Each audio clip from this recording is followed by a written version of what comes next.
Le Legacy. Le Legacy est un format construit, compétitif, officiel et éternel dans lequel toutes les cartes qui ont été imprimées sont légales. Du tout premier set alpha jusqu'aux extensions modernes et aux cartes de Commander. C'est un mélange de l'ancien et du nouveau, donnant naissance à l'un des formats les plus puissants et complexes de Magic. Certaines stratégies peuvent même tuer dès le premier tour, mais il existe des garde-fous qui permettent de répondre à ces menaces. C'est un format destiné aux joueurs expérimentés, souhaitant explorer un haut niveau de puissance dans Magic. Le Legacy souffre toutefois d'une barrière financière importante. Beaucoup de cartes clés appartiennent à la reserve list, que Wizard a promis de ne jamais réimprimer, ce qui fait grimper leur prix. Construire une base de mana compétitive ou jouer certains decks classiques peut coûter plusieurs milliers d'euros. Cependant, le fait de jouer avec des proxys, c'est-à-dire pouvoir remplacer les cartes réelles par des versions papier imprimées, se popularise de plus en plus. C'est d'ailleurs le cas au prochain Gun Ice 2026 qui contient 3 tournois avec du Legacy du 16 au 18 janvier à Lyon et qui autorise le full proxy,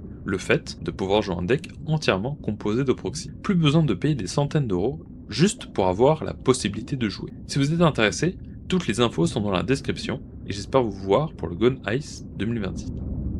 Tiny Leaders. Le Tiny Leaders est aussi un dérivé light du Commander.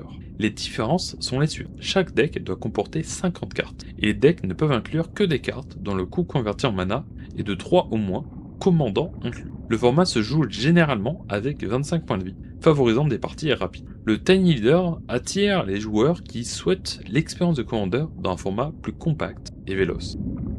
Le Canadian Highlander.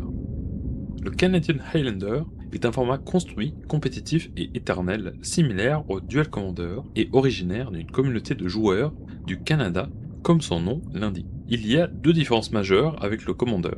Il n'y a pas de commandant et d'identité de couleur.